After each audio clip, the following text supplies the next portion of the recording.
In order to understand the relevance of international arbitration agreements, we need to look at the main characteristics of arbitration itself. First, at the contract-based nature of arbitration. Arbitration is subject to consent. A dispute can only be solved in arbitration if the parties agree to arbitrate it instead of going to court. The mere existence of arbitration depends on this consent. So an arbitration agreement is nothing else but the contractual expression of this consent to arbitrate certain disputes. Without it, the dispute cannot be arbitrated, and the parties would need to take it to court if they wanted to obtain a final and binding decision. Another characteristic, that of flexibility, is tied to the concept of party autonomy, not only choosing arbitration, but designing it. This means that the parties are free to decide the type of arbitration, the place, the legal framework in which it operates, and the procedural elements of arbitration. And they do that primarily through the arbitration agreement.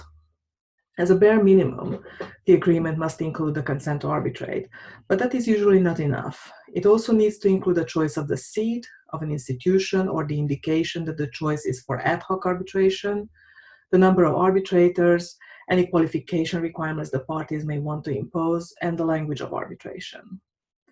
An element characteristic to international arbitration is the choice of the seat, because that determines the legal home of the arbitration, which is not an issue in domestic cases.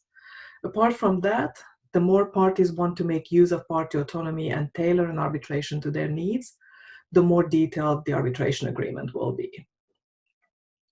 Third, arbitration is a dispute resolution method that is enforceable, which means that an arbitration agreement is enforceable too. So that if a party agreed to arbitrate, it cannot unilaterally change its mind.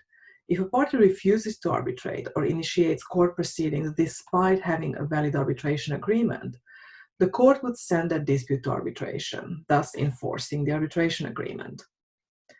As a contractual agreement, an arbitration agreement can only be amended the same way it was formed, through mutual consent.